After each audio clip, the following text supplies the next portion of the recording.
cappuccino, hold the phone, take me home.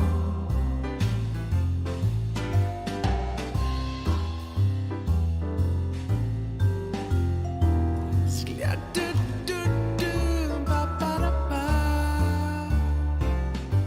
Sklia-ba-do-boo-do-do, da-dee-ba-ba-da-do-do. Skilla-ba-da-ba-do-ba-ba-ba. Skilla-da-do-do-do-do-do.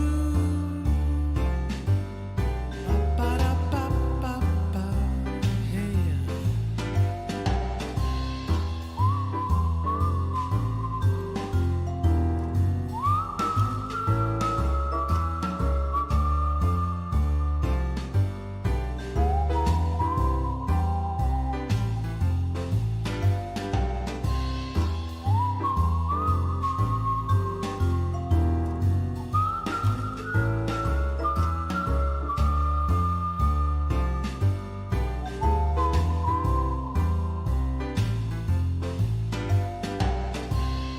Morning coffee, vanilla latte served to go. I drink it slow. Morning coffee, cappuccino, hold the phone, take me home. Morning coffee, vanilla latte served to go. I drink it slow. Morning coffee, cappuccino, hold the phone, take me home.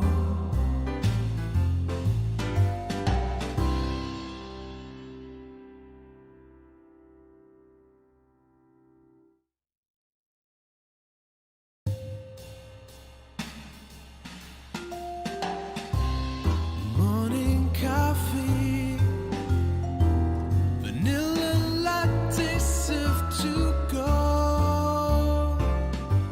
I drink it slow. Morning coffee, cappuccino, hold the phone, take me home. Morning coffee, vanilla latte served to go. I drink it slow. Morning coffee, cappuccino, hold the phone, take me home.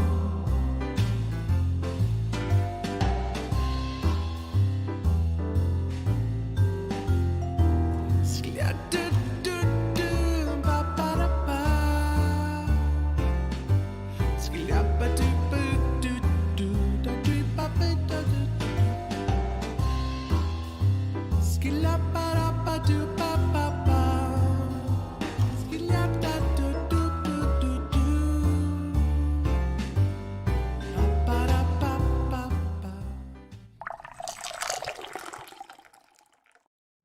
What up, everybody? Welcome to another coffee hour. My name is Paul Abernathy. Got the coffee, got Mickey, and we're gonna do a commentary on tonight's episode of Coffee Hour. So thanking all of you for taking the time out of your busy day. It's been a literal blizzard here in Texas, all of about maybe a half an inch, maybe, but it is freezing everywhere. So hey, there you go. Need to be concerned with all that freezing rain and all this other stuff out there. So, but again, welcome to another episode of Coffee Hour. Kind of a spontaneous one. As I told you, I get the free time, and when I get that free time, I like to do a coffee hour. So Hopefully you've got your coffee. Doesn't matter what time of day it is for coffee. It's always a good time. So hopefully you are ready to get started with us. And we're going to look at a residential installation. Now, let me give you a little of the front story here. The individual that we'll be critiquing or giving commentary on today is not an electrician, right? So he's not licensed. And in many states, you don't have to be. You can do your own work. If it's your building or your house or whatever, you can do your own work. So at the end of the day, this individual is doing all their own work. And so they don't have to have a license. Now, we'll tell you up front, this series is not like the electrical blunders. Here, we're doing commentary to try to help educate, spread some information, do our best to add additional info that might be beneficial for you if you're watching a video, and you can learn from it. And so I will do my best to add commentary where I can in the video to give a little more insight. So hopefully you're all buckled up and ready for it. So we'll go on and get started in it. Okay. All right. So let's go on and jump to the actual video. All right. So here is our individual for today. This gentleman, I will tell you up front, does not do a bad job. So we'll be critiquing it a little bit and throwing a little extra code references out there. We do have a new cam in the house. So as you can see, whoops, right there, we have a new cam, overhead cam right there, codebook cam. That's what I should say. There you go. We have a codebook cam, which is struggling to focus. That's okay. We need that, especially if we're going to be looking at some fine print or whatnot. So anyway, we've got that going on. So let's get into it, and we'll get this gentleman started. And again, you can post your questions if you have any. I'll do my best to answer it. Probably keep them germane to the topic. I mean, again, we're talking about services, and we're talking about this gentleman's installation. And so, yeah, let's try to keep it at that, if you will. Hopefully you'll enjoy it. All right, so let me go on and get on this one. In this video, I'm going to show you how to wire a main electrical panel. The panel I will be installing is this 200 amp square D breaker box. And if you're new to this channel, my name is Josh. This channel is all about building your own house saving. Tell me, be sure to subscribe, ring that bell so you get notification every time I release a new video, and hammer that like button for me. That's all I ask in return for making this video. So we got a lot to get into today, so let's get started. This breaker box is made by Square D, and it's a 200 amp, 80 circuit, 40 space plug-on neutral box, and it's the home line. And this is very nice because you will not have to use pigtails to hook up your neutrals.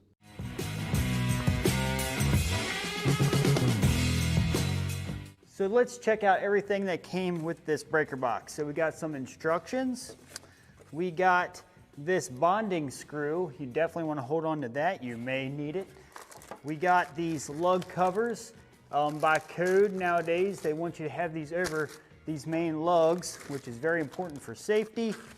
And then what we got here at the bottom of the box, looks like we got an assortment of breakers. Looks like we got a double 30, we got a single 20, single 20, single 20, and a double 30. And these are not arc fault or GFI, they're just standard breakers. And then if we set this out of the box, this is our panel cover, and obviously after we're done installing, we will be putting this over it, and this comes with the screws to anchor it to the actual panel box. Before you watch this, I should tell you though, it's very clear that is a one of those contractor sets where you get the panel and everything, and you get an assortment of breakers in it. So Home Depot, Lowe's, whatnot, gives you that assortment. Sometimes comes out to be much better than if you were to go price it at a supply house and try to get it and buy the individual breakers. So they throw in some breakers. Usually there'll be like a 32 poles, some 15s, maybe a 1 or 2 20s. But hey, you got to have them anyway, right? Okay, so again, there you go. So let's get into it. All right. Full video. For full disclosure, I am not a licensed electrician.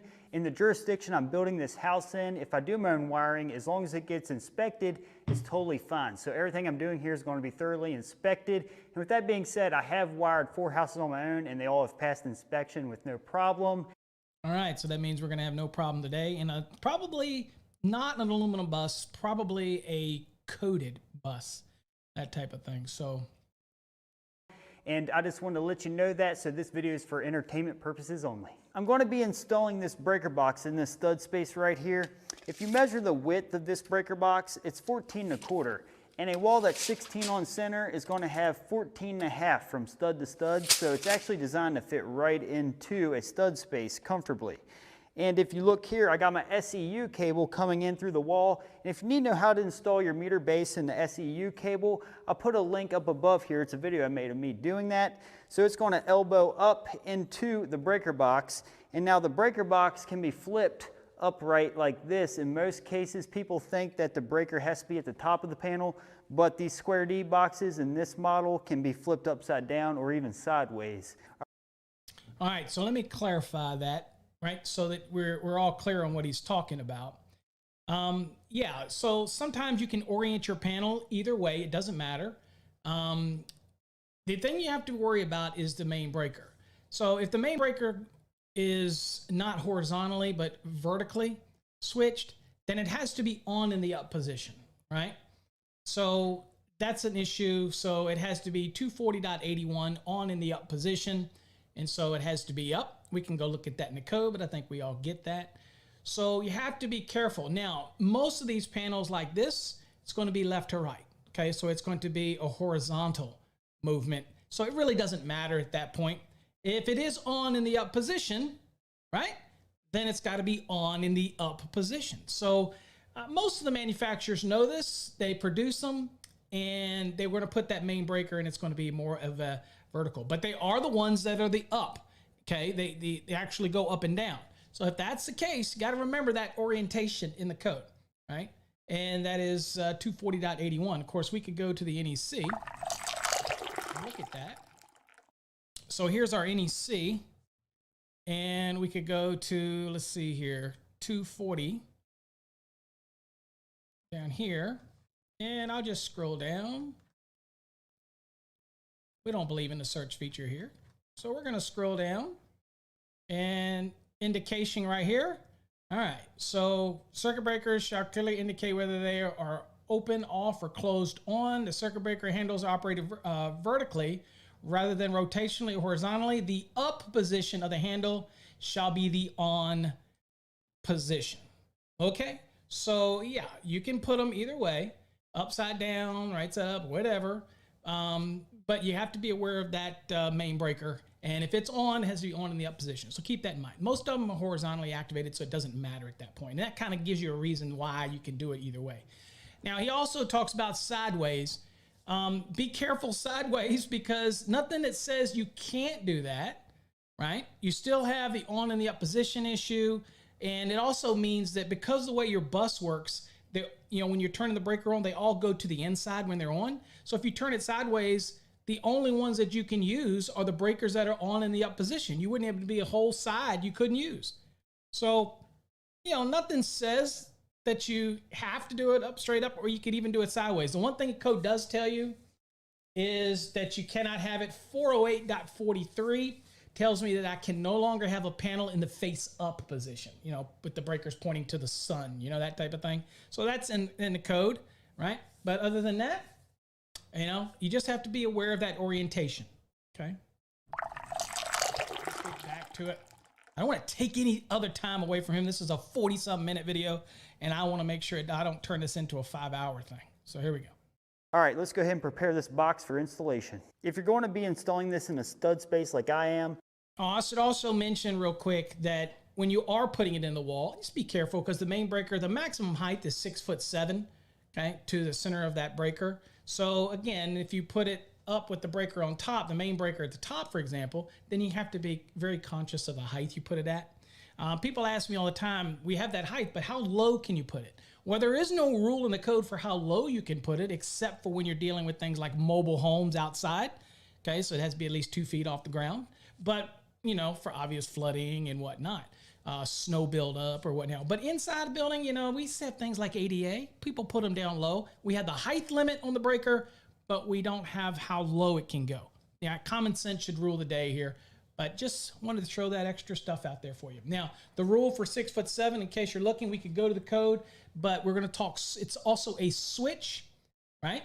And since it's a switch, 404.8 comes into play, and that's the rule for the switch height. Okay, not higher than 6'7" to the middle. All right. Anyway, just extra info we'll throw out there. Take note of the little holes that's up in the corners inside of the box. There's one, and there's one down here. And then there's one back in this corner, and there's one down in this corner.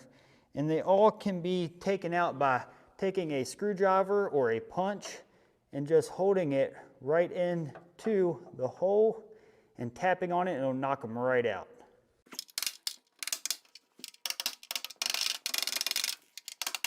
Man, the screws are going to be used. He is quick. Let me tell you what. He's To anchor this panel box, use these engine 5/8 wood screws with a washer attached to the end of them. I know a lot of you guys know I work alone, so I'm going to hold this panel box up in place the best I can and put a screw through the side to hold it until I get a ladder to finish the rest of the screws. It's always fun laboring by yourself.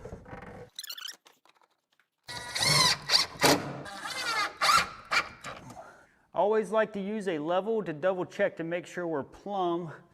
And looks like it's pretty close. Just got to draw that screw in a little tighter first.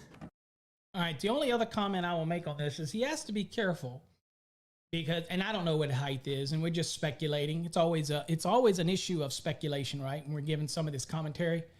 But one of the things I will mention is that it seems pretty high. So if he's planning on using the breakers from the top down, be careful that that top breaker doesn't get more higher than 6'7", because it is also a switch. So 404 or 404.8 and A, that's going to be our 6'7" that you can't exceed. So I want to assume he's not, and you know how he's going to lay his out.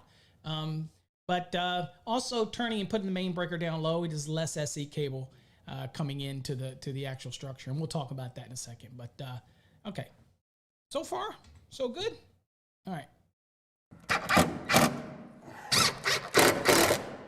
Now I have the electrical panel set into place, and as far as the height requirement goes, the inspectors here don't like to see any breaker higher than 6'7", so that's just something to keep in mind. Check your local jurisdiction to see what you'd have to do if you go to install your own panel box. If the electrical inspector lets you be higher than 6'7", they are assuming that responsibility and liability. Okay, code is a minimum safety standard, but that wouldn't be adverse to the minimum safety standard. That would be in violation of the minimum safety standard. You get what I'm saying. All right, let's go ahead and install this SCU cable into this box. Next, what I'm going to do is install this 2-inch clamp. It's going to hold the SCU cable. So it's going to come up through the center here, and if you lay it down into place, it looks like this knockout right here needs to come out to accommodate this clamp. So what I'm going to do is just take a screwdriver, a straight screwdriver with a hammer, and just tap it out. Don't worry, everybody. It doesn't look like it's one of those fancy Klein screwdrivers. Probably just a Harbor Freight screwdriver. I know. I have plenty of them. Just saying. Bang away. Bang away.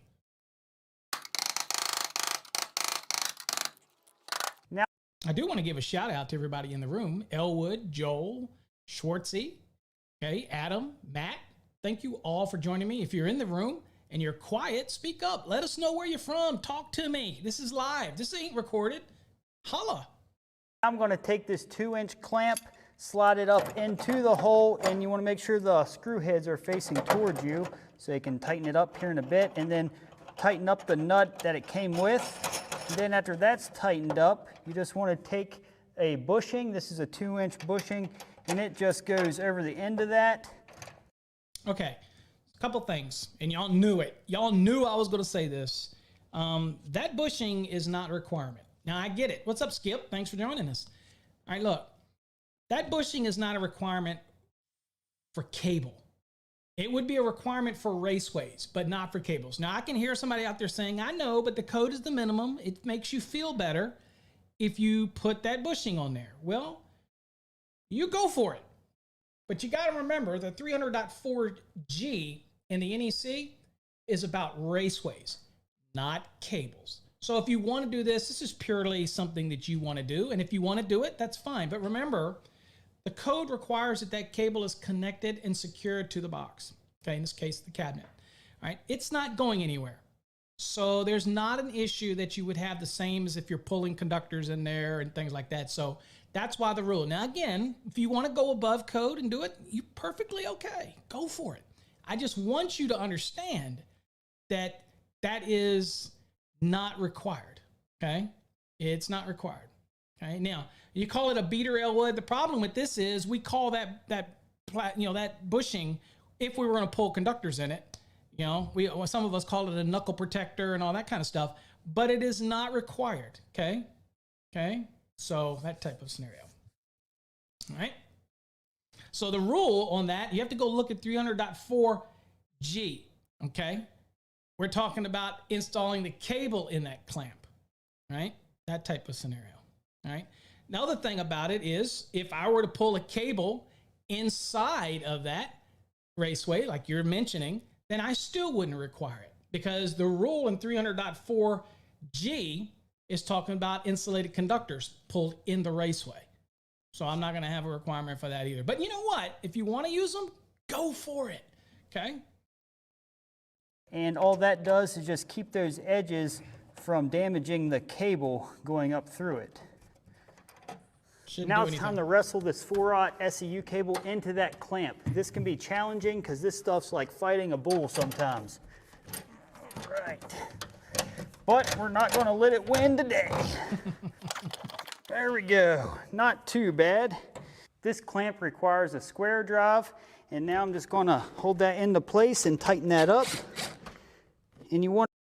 Let me make a couple observations here for those that might be wondering, so when is this installation? Well, this original video, which mind you has over almost 500,000 views, and we don't know what jurisdiction he's in, right? We don't know. But I like to throw these observations out there. Couple things. Number one, since he's putting this panel inside and there's the main breaker and he's using SCU, that tells me that they are not under the 2020 edition of the National Electrical Code, or maybe he is and he's going to get rejected here shortly. But reasoning is because there's no emergency disconnect outside, right? And so we're required to have that emergency disconnect in 230.85 of the 2020 NEC. Well, he does not have that here, okay? So we know that. That kind of might tell us where he's at, things to think about.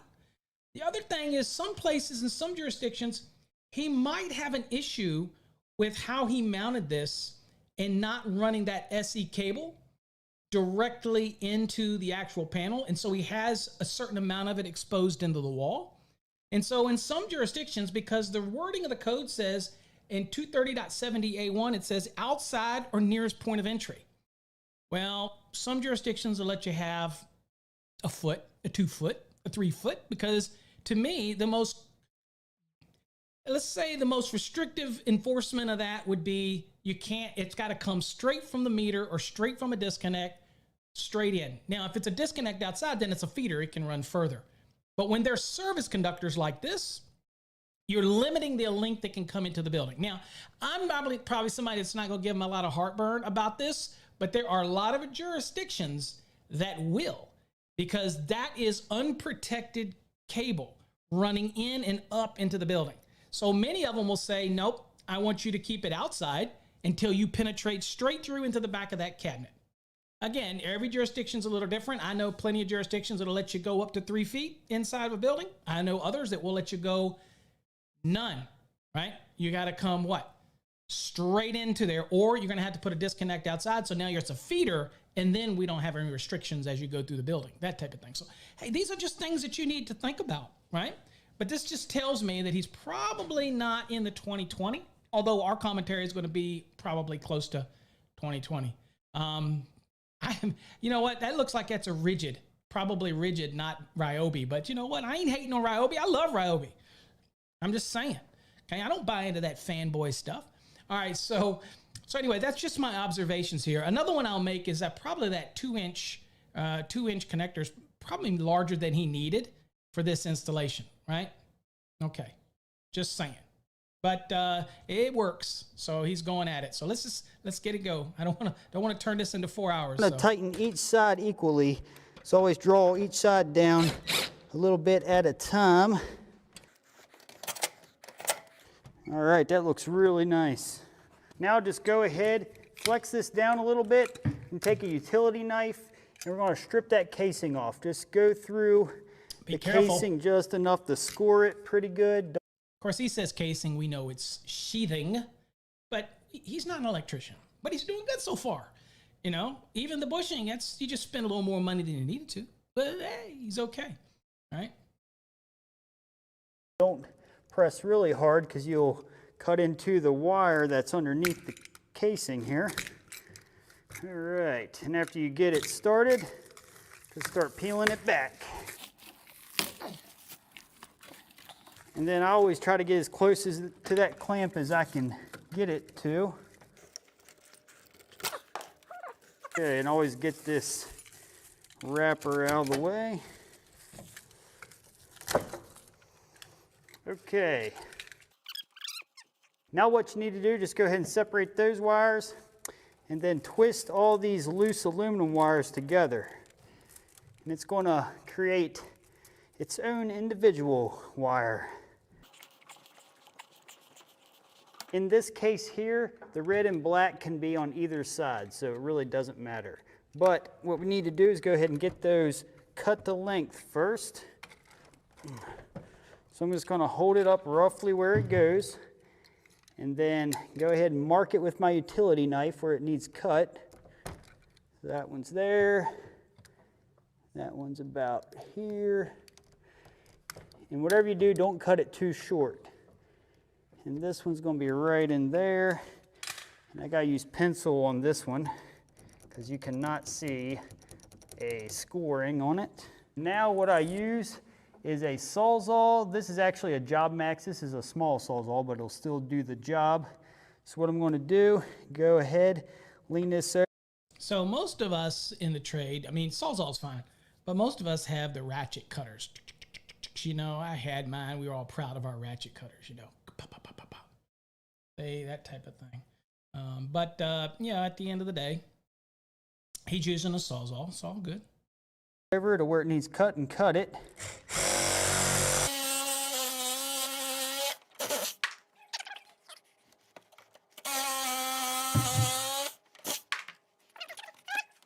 You know, if Jay was here, Jay would say, Elwood, you're going to get me banning you tonight. You want me to just block you? I'm going to block you in a minute? No. If Jay was here, you know, he would say he likes how they speed up the video. You know, like, don't belabor it. You know, he would love that. So what I'm going to do now is strip the sheathing or casing, whatever you want to call it. That'd be insulation, right? Wrapped around these cables. So I'm going to hold them up about where they go. Go ahead and make a mark with the utility knife and just score the plastic on the outside. Relax, folks. He's not going deep enough to score the conductor. He's just scoring the outside. Relax. And that way we know how much to take off.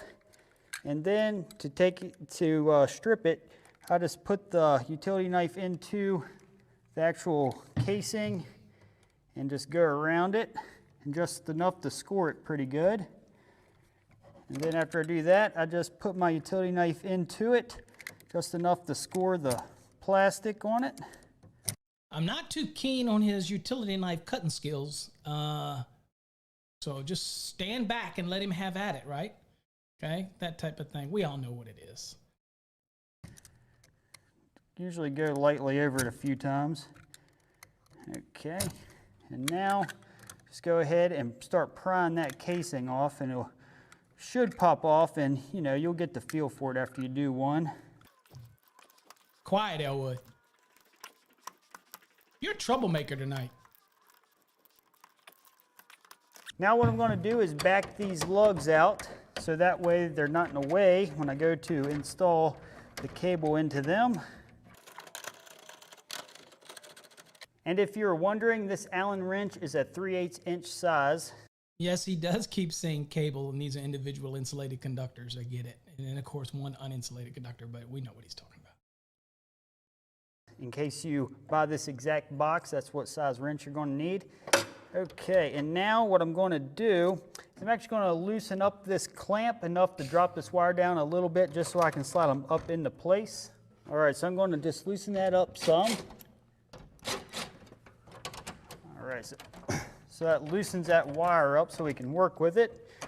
So now what I'm going to do is drop it down a little bit and then take this product. This is called OxGuard. This is an antioxidant compound that keeps these aluminum wires from oxidizing too much. And then there's the other brand by Ideal. This is Noalox. They're both. Okay, y'all ready? Are y'all ready for me now? Okay, let me get a coffee before I dig into this one. So this is an example where you can go over and above code if you want to. Okay? Antioxidant compound is not required on these aluminum conductors. But you know what? If it makes you feel better, it puts that warm and fuzzy on you, you know, then do it. But it's not required. Now, again, I hear everybody always say that, well, you got to do it because that's what the manufacturer states. None of us manufacturers require this. We don't test our wire with this. If you want to do it, you can. So I figured it was a good time because, again, I do hear this all the time about the antioxidant compound and it's required by the code. The only time it'd be required is if the piece of equipment required it in its literature. But other than that, the Aluminum Association makes a recommendation that you use it because, again, we want to protect their interest. Manufacturers will recommend it, wire and cable. We don't care whether you use it or not, but if you're going to use it, we're going to promote it. We will tell you to use it for both copper and aluminum because we don't want to alienate one over the other because we usually represent both of them, so we don't want to tick them off. So we'll tell you, go ahead and use it if you want. The key here is when you torque it, you terminate it properly, then you don't have the issue of air getting to the contact points to cause the oxidation to create a problem. So you leave them unstripped if it's going to be more than a day or two or whatever. Just leave the insulation on it all the way up to the ends.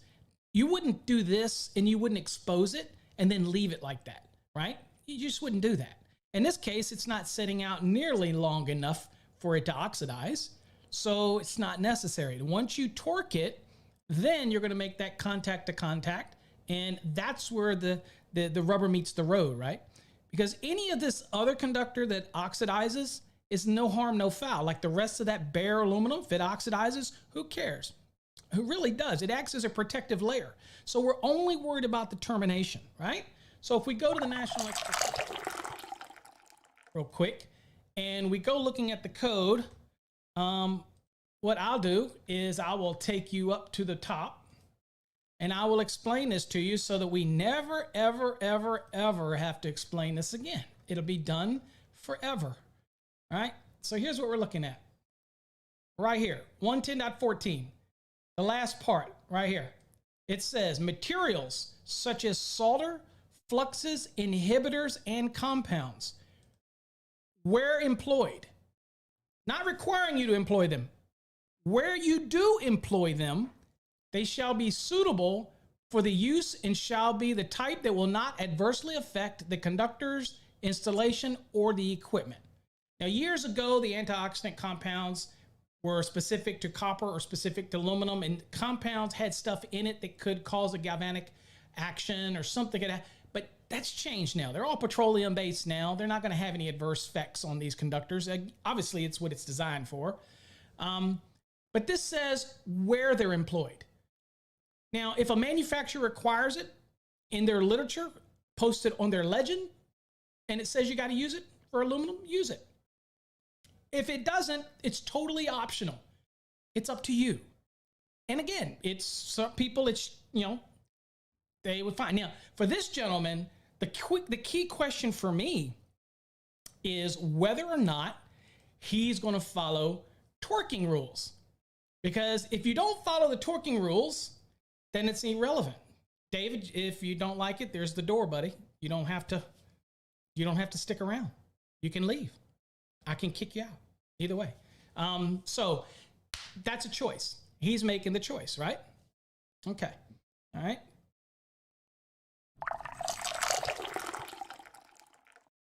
So that's the rules on that 110.14. The same stuff, so either one's fine.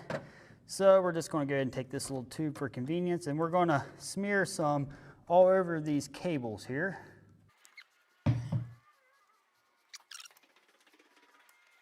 Now we're just going to push them down and then slide them up into those lugs.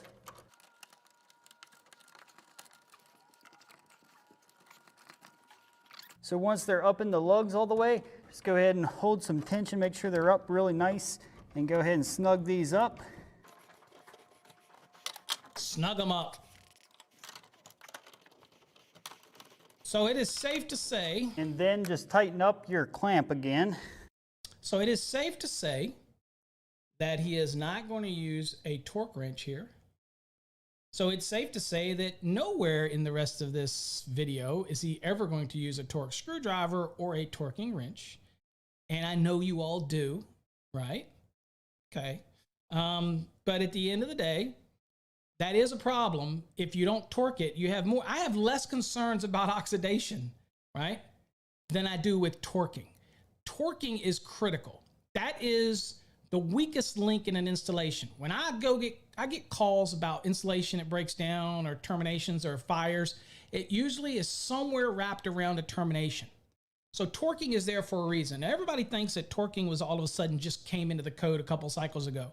You know, 110.3b has been in the code for decades.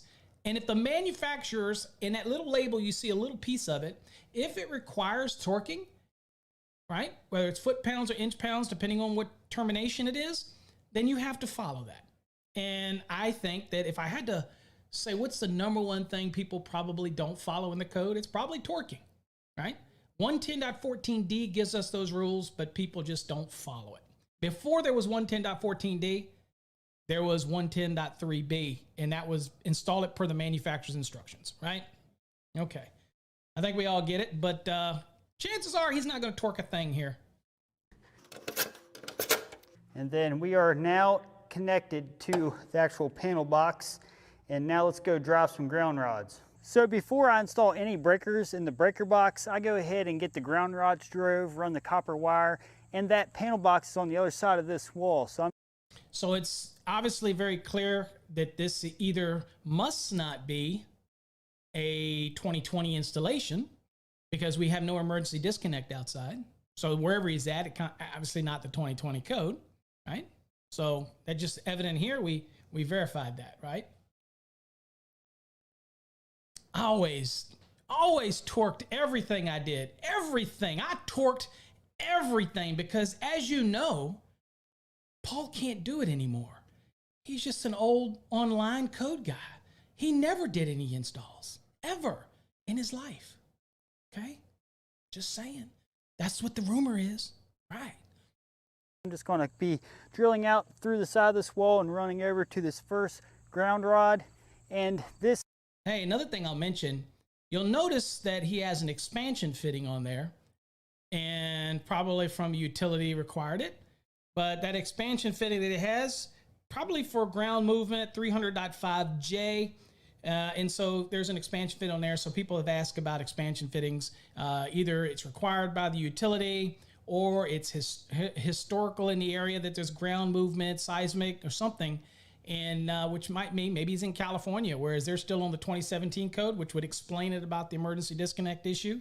But that's expansion fitting, allows it to move up and down if you have some earth movement and whatnot like that. So just figured I'd call that out. So because I see one that he has there. Okay.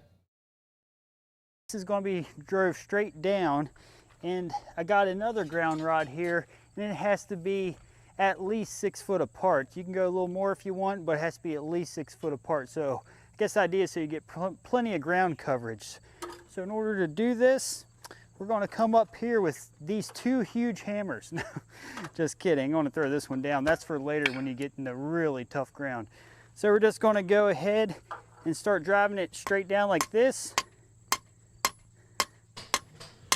Slowly but surely. So I'm going to go ahead and drive these down, then I'll show you how to put the grounding clamps on after that.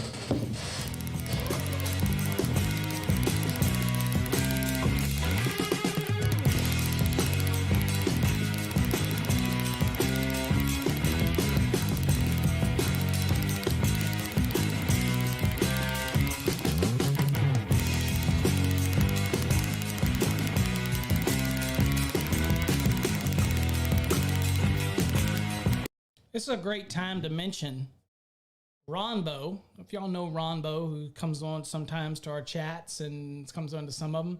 And, you know, he made this little device here, which is his driver. It slides over the ground rod.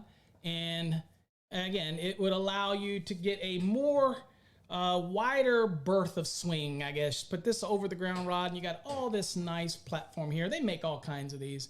But this is from Ronbo. He makes these, and he put it right over the end, and you can just whack away at it, right? Like that. So obviously his ground's not too hard, so it doesn't have any problem. But, you know, this is what we're talking about. This would be slide this over the ground rod and just whack away. You also have less chance of destroying the end of the ground rod, which is usually tapered. And I used to use a hammer drill, but you remember I don't do work anymore. So, but I use a hammer drill, and a hammer drill would do it. To answer also your questions, just to be all transparent, I did torque all of my service, and I torqued my feeders. I did not torque branch circuits. I'm down to the, in a panel I would with a torquing screwdriver. In fact, I have a video of me showing one, but I did not do it on receptacles and things like that. Just didn't do it. So I'm just saying, when it came to services and feeders, I had a torque wrench and I used it. And if you want to see it, I still have one, and I will do it on another video. That's where it was more critical for me than it was downstream.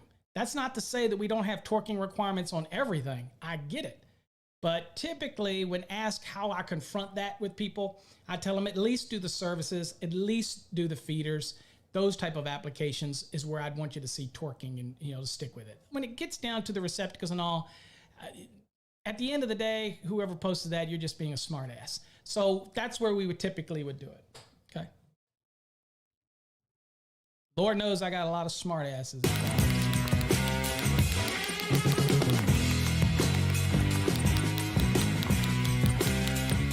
So now that the ground rods are in, I got to run a bare copper wire to the panel box. This is 6-gauge copper wire.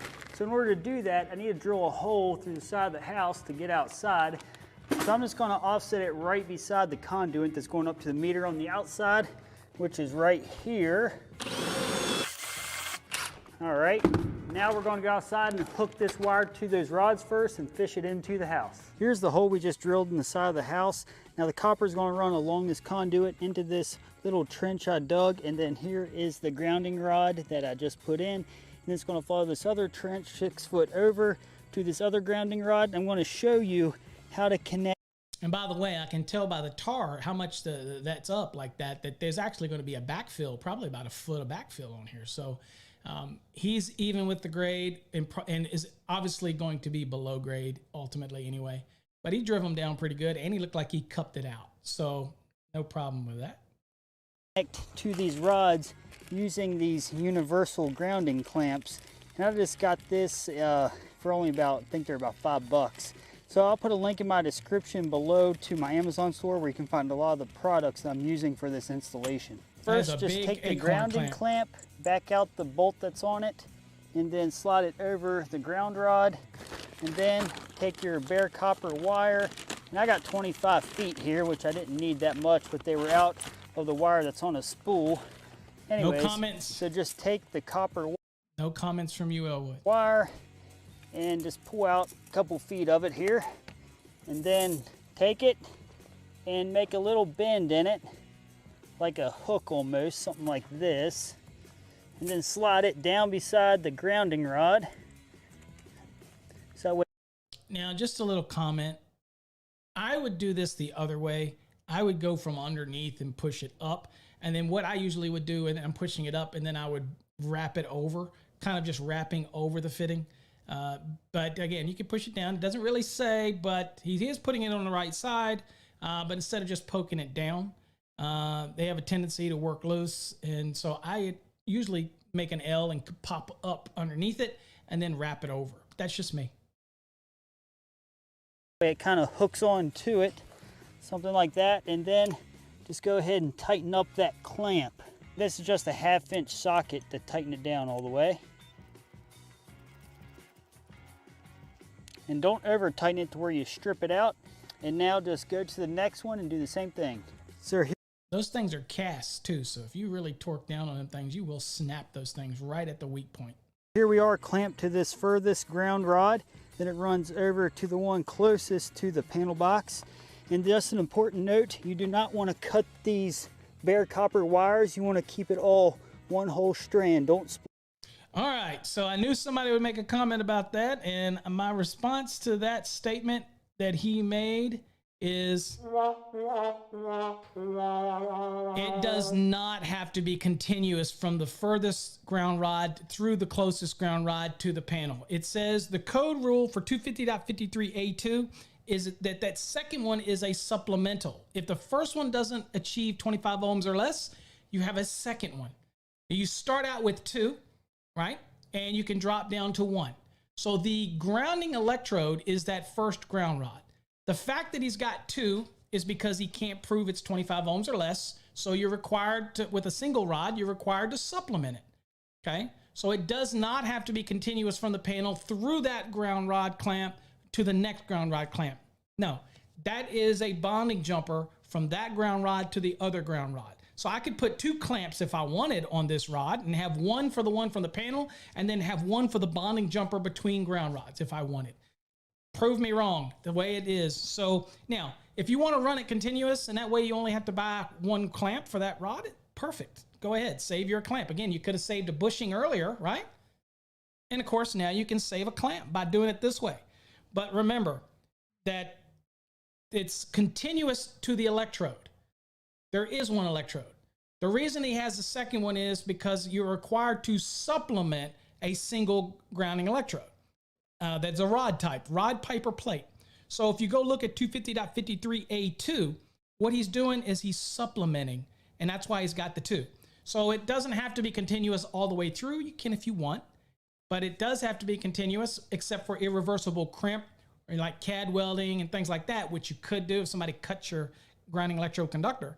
But typically it's continuous from the panel to this first ground rod, but it does not have to be continuous to the second ground rod if you're adding that second one as a supplemental to the first ground rod.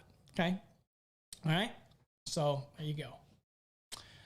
Question in there is about the requirements to protection of the equipment grounding conductor. Well, this isn't an equipment grounding conductor. This is a grounding electrode conductor. And there are rules in here if it's subject to physical damage. So if it's smaller than 6, you have to always protect it, like Schedule 80 PVC. If it's 6 and larger, it only has to be protected if it's subject to physical damage. If it's not subject to physical damage, then it doesn't need to be protected that way, okay? So it all depends on the install and where it is. But again, if it's smaller than 6, then it's always going to be protected. If it's 6 and larger, you only have to protect it if it's subject to physical damage. Now, there's no definition of that in the NEC, so you're going to have to look at where you're installing it. And the little joke I always tell people, if my ground rod was on the side of my house and my grounding electrode conductor was on the side of my house and my wife is driving, it is always subject to physical damage. Always.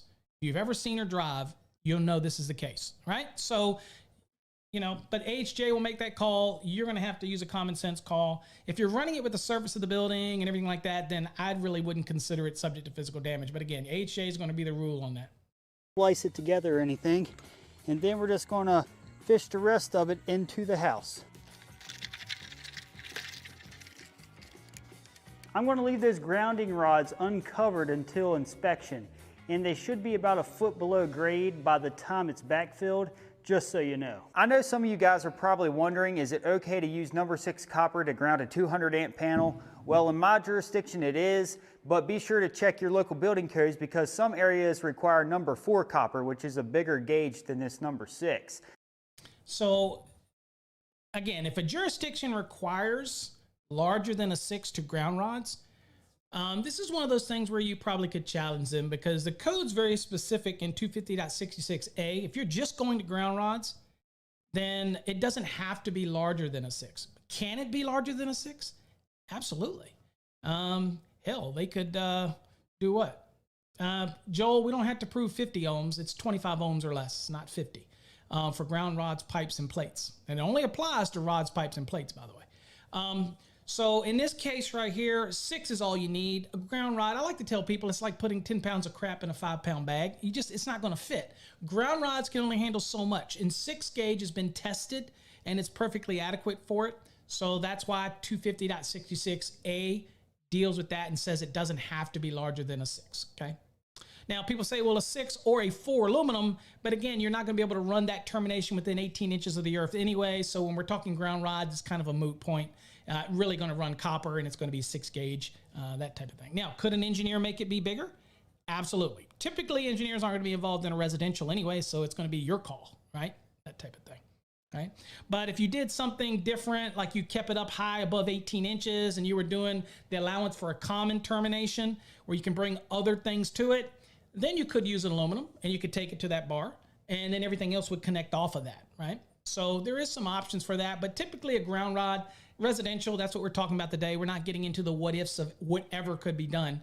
In this scenario, he's just going to his ground rods. We saw what he's doing. Doesn't have to be larger than a 6. So I just wanted to let you know that before you go out and buy number 6 copper for your panel. Always check your local building codes. In order to get the ground wire into the panel box, there's a little knockout right there. Go ahead and knock that out. And sometimes you can push them out. They're not secured very well. And we're going to fish it right up into that hole. All right, so we're just going to fish it right through there. And as you can see, there's ample amount of room to get the ground through. And now what we need to do is cut it to length, so it should go to about the top of that lug once it goes in there. So we're going to go ahead and snip it about right there. And this is soft. That's why we always have that little 6-inch piece of 6 gauge, because you didn't, you know what you could have done? You could have pulled in enough and made that termination and then pulled it out, and then you could have made your connections to your rods and all that kind of stuff. But you're always going to have that little piece. Okay. Copper, so it cuts really easy. So now what we need to do is back out this slotted lug right here. So just get a straight screwdriver, back it out some, and now fish that ground wire right up into it. And now, after it's up in all the way, go ahead and tighten that down. Since this is not coming from a disconnect or is a sub panel, I got to install this bonding screw into this hole right here. So in order to do that, you just take a square drive and just simply slide it into that hole and keep tightening it down. So you want to know where to invest $1,000? Okay, we got the commercial. Got to pay. He's got to pay the bills. Got to pay the bills. It's a little known until it is snug, and that just bonds the panel box and everything together. All right, so that's the main bonding jumper. The rules in the code for sizing a main bonding jumper is 250.28. Of course, this is a screw, green finish. You don't have to size this, comes with the panel, no sizing involved. But if you did have a main bonding jumper that was of the wire type, then you're gonna have to size it, right? And 250.28 talks about main bonding jumpers, right? And it ultimately sends you to where? 250.102C in order for sizing.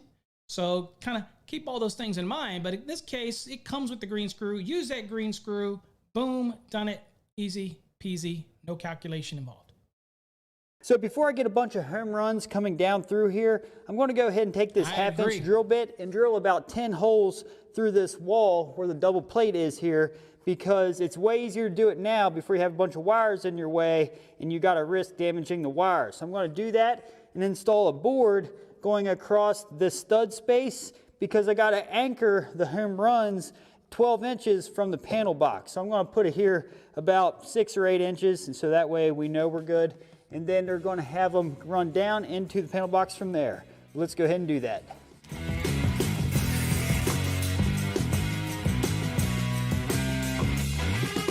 So while he's doing this real quick, a lot of guys out there hear me talk about the securing and supporting requirements in dot 30 of most of the wiring articles.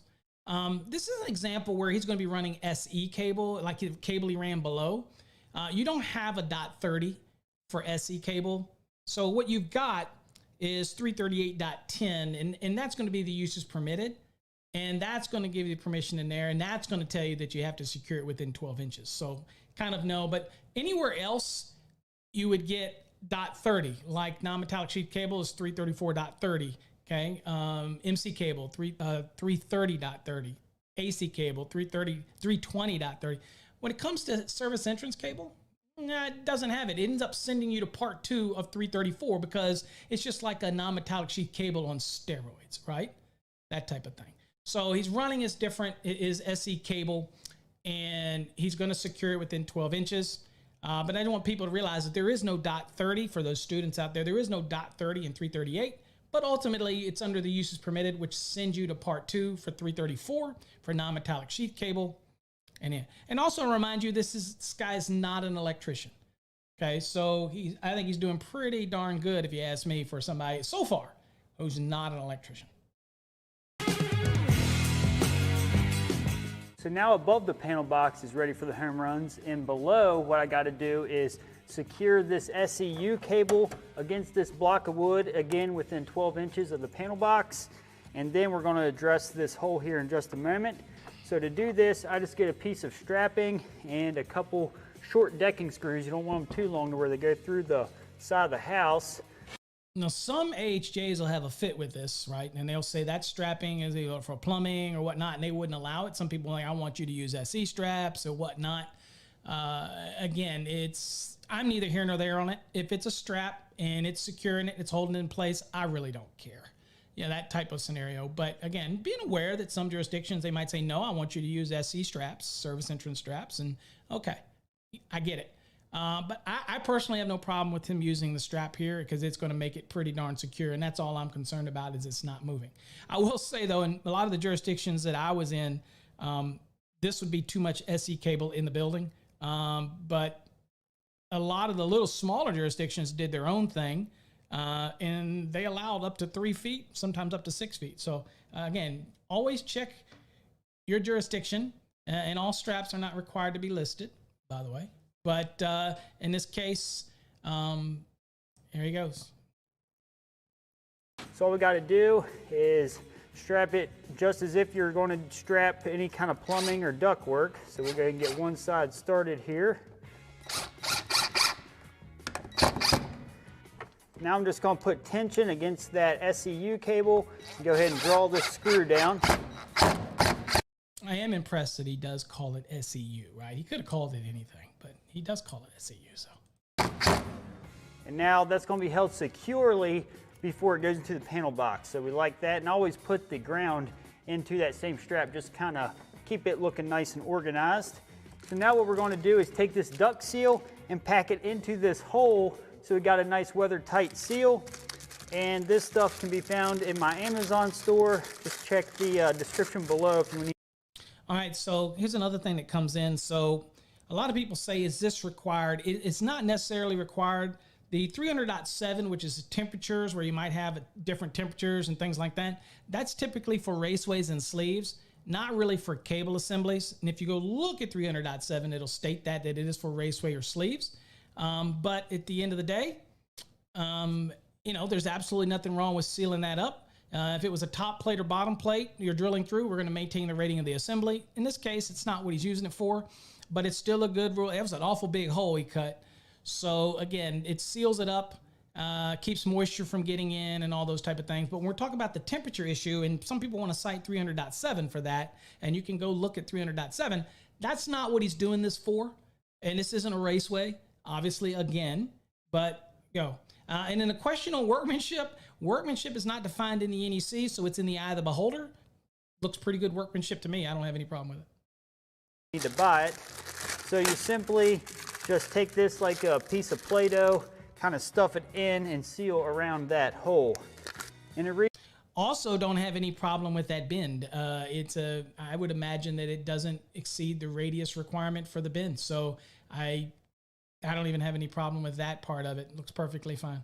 The reason why we had to wait is because we needed to secure this first up here, because it's going to manipulate this a little bit and we don't want it breaking the seal. So I'm just going to simply stuff that into that hole. So up to this point, the bulk of the panel is set. Now we need to run home runs and get ready to start installing breakers after that. Pretty sweet and simple.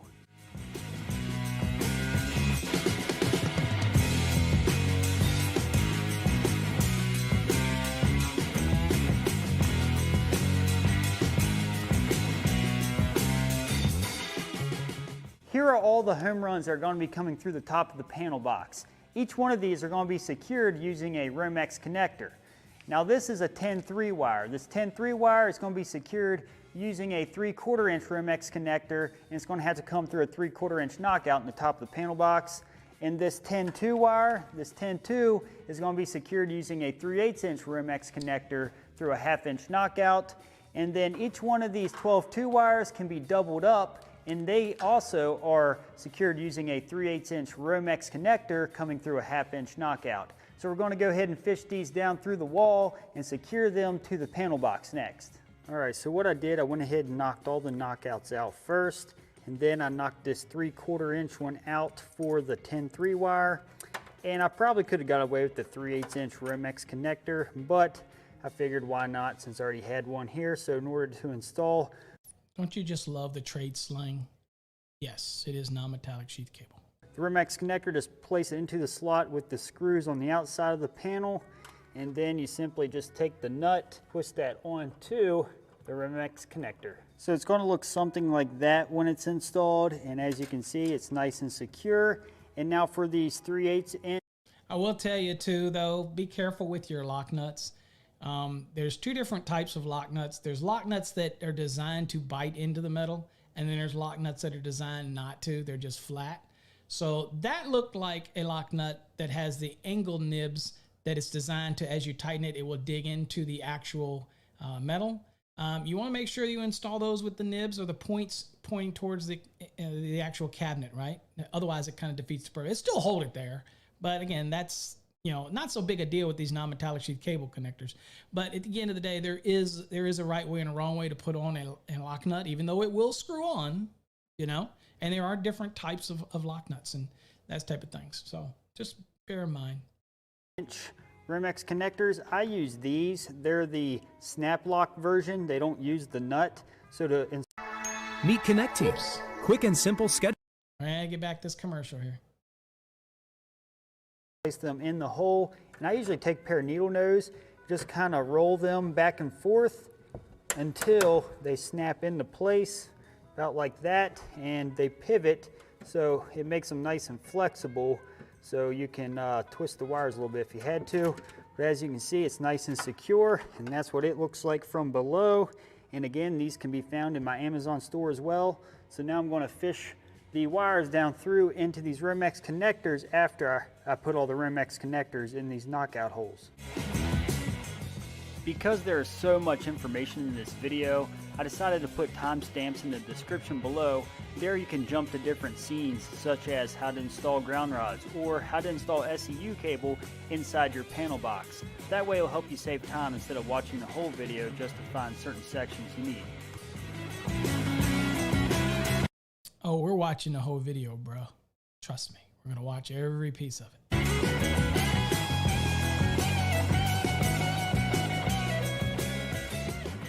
Now it's time to focus on taking the jackets off each one of these home runs, and I'll show you how I keep them organized. So in order to strip them, all you gotta do is put your utility knife into the casing or jacket, whatever word you prefer to use, and just go down the home run. Nice and easy. Don't put.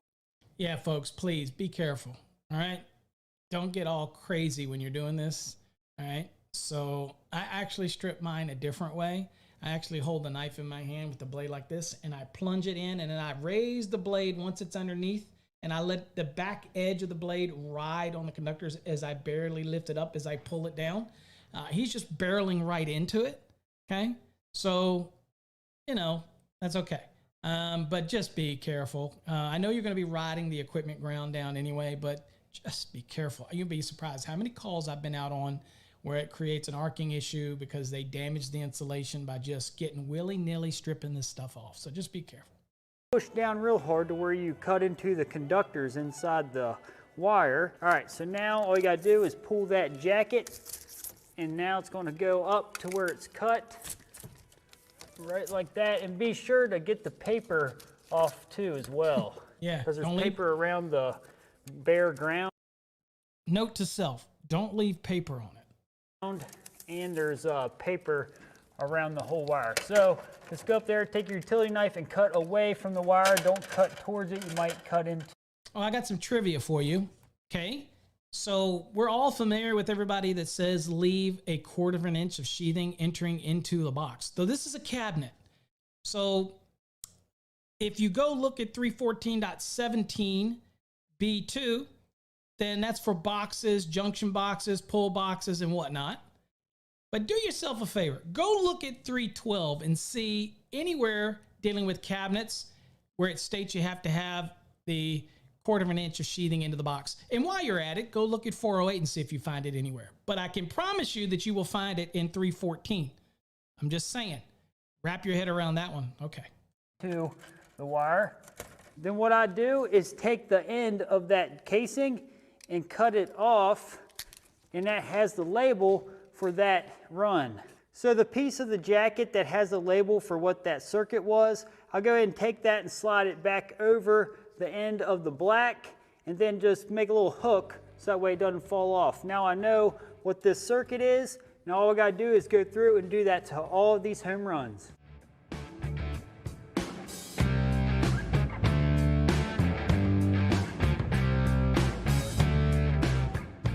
There is such a tool called a Romex wire stripper, and I have not used it before. I have always used the utility knife when stripping these home runs, but I'll put a link to it in my Amazon store if you want to check it out. Again, I'm not sure how well it works, but I'll put it out there for you.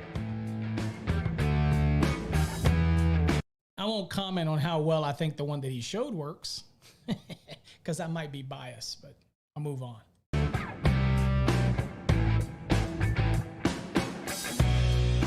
And it wasn't too long ago that I did work, trim out a panel for a little side job thing. And I will tell you, I still use a knife. I don't use a utility knife like that. I use a regular electrician's knife. Y'all have seen me. I've done a video on it. One of my favorite knives for doing electrical work. And once you get good at it, boy, you can master the control of that blade. But at any rate, there's a bunch of different things you can use. They even have the things you can slide over it and squeeze it and pull it down as well. So there's many options. Now that I got all the wire stripped that's going to be coming into the top of the panel, I'm going to show you how to install first a double pole 30 amp breaker for the hot water tank. Just a little word of advice, be sure to wear safety glasses. When you're working in a panel box, you got a lot of wire swinging around your face when you're roughing it in, and you don't want to get poked in the eye. Those little copper wires are very sharp.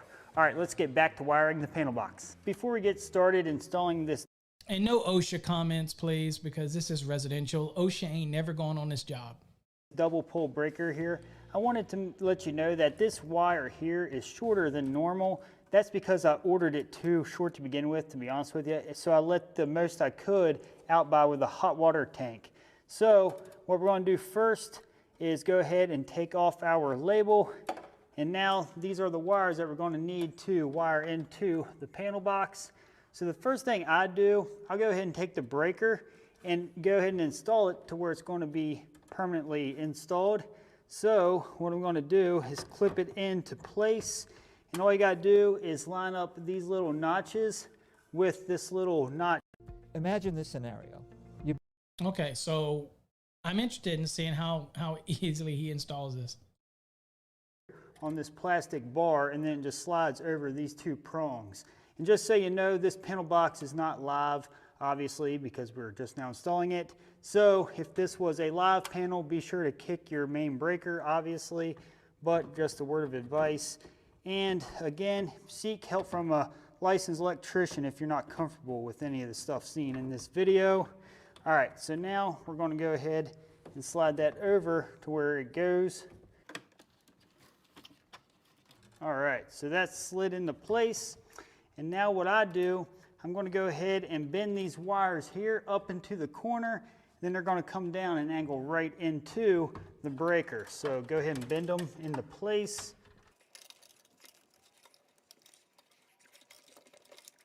So now we got to cut these wires to length. So all you got to do is cut them about right in this area, just enough to slide into the breaker. So about right there. So go ahead and clip it there. And now go ahead and take your breaker out. All you gotta do is pull this way on it and just kind of rock it out of there, just like that. And I'm gonna use a pair of these wire strippers.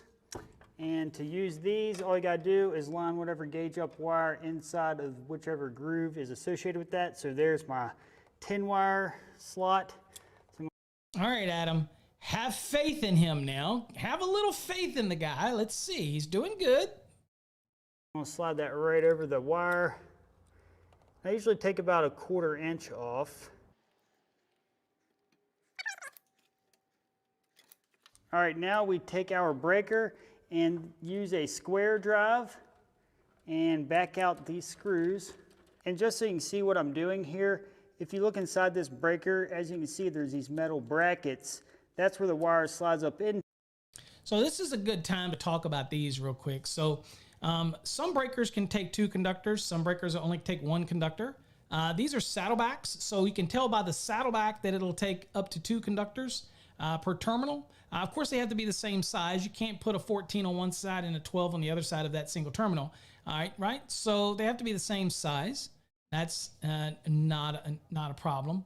A lot of breakers allow multiple conductors to terminate on it. So people refer to it as double tapping and all, but not in this case. This one's rated for that.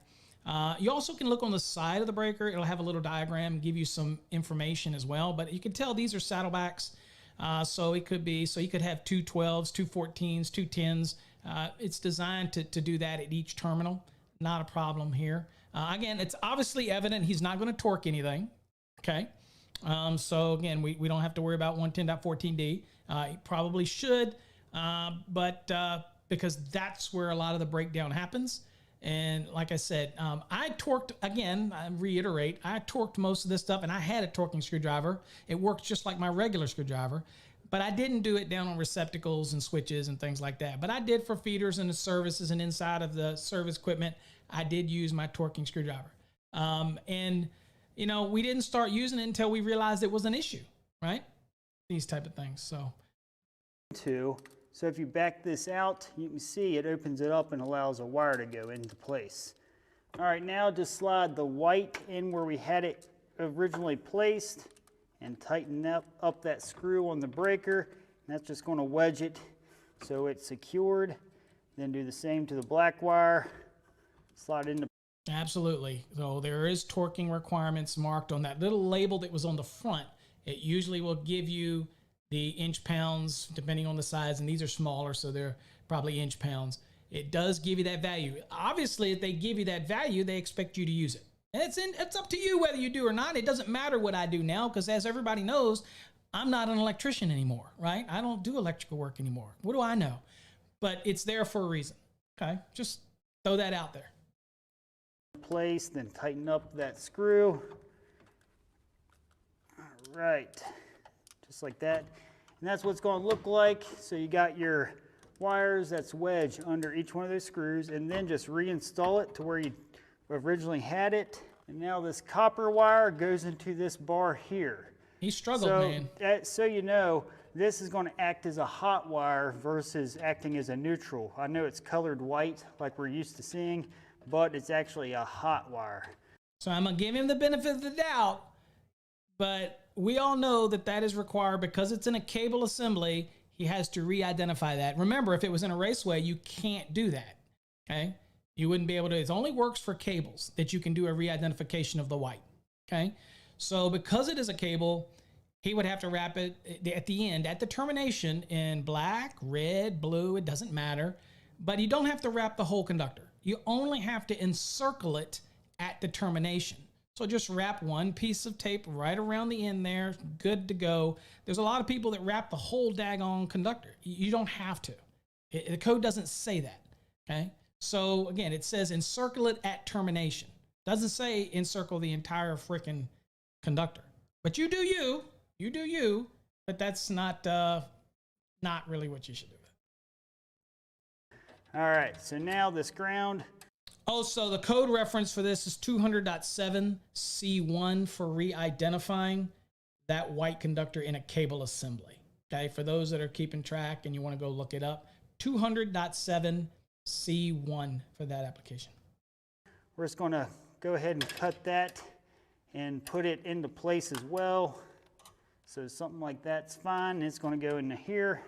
And all the other people that might ask the placement of those terminal bus like that, you can tell by its orientation, this is a plug-on neutral panel, right? So it's a plug-on neutral. So go ahead and back out the screw to where you want to place this. And then after that screw's backed out, place your ground wire into that bar like so, and then tighten it up. All right, so that's how you install a double pole breaker. And again, this is 2 hots here. All right, now let's install an arc fault breaker. After I install each breaker, I like to keep the panel box door right beside me while I'm working, so that way I can just open it up. And then right here on this side, inside the door, is numbered spaces, and over here there's numbers beside each space, and it corresponds with each other. So I installed that hot water tank up here, so I come over here to the top right hand side, then I'll just pencil in hot water on each one of those spaces. That is a good tip though, and he probably looks like he has a pen in his hand, but I always tell, because you know what, doctors are, they write crappy, electricians write crappy, they all write crappy. So if you're going to be doing this and marking them as you go, do it in pencil. That way you can go over it later with the Sharpie, or you can go over it later with pen or whatever, or write it in pencil if you're going to do labeling and you're going to do little labels. They look really professional with labels. They have to be very direct about what room it is, where it goes. Can't be ambiguous. It's got to be very clear and evident. But I'd do it in pencil at this stage, because you can always erase it, or you can actually go over it, make it all look really neat. Right now, he's just making sure he's identifying them as he's installing them, saving him some steps. Again, I'm all about making it look really nice, really good. And James, we already established that he doesn't have a torque screwdriver. He doesn't have a torque wrench. He didn't torque the terminals at the lugs for the service conductors. He's just not doing 110.14D. And he's ignoring 110.3B. So no, he's not torquing anything. So that way I know this numbered space corresponds with this numbered space, so I never lose track of my circuits. Now we're going to install this 20 amp arc. No need to be sorry, James. Again, never know when people come in, so all I was doing is kind of giving you that quick summary. But yes, observations are always welcome here. Another question was said about GFCI. Well, I don't know where that's going. We don't know where it's being run. And also, since he doesn't have an emergency disconnect outside, so obviously he's not in the 2020 edition of the NEC. So if he's in the 2017 edition of the NEC, then that's going to vary. And so again, it's not a 15 or 20 amp circuit, it's a 30. He's obviously not in the 2020 NEC, he must be in the 2017.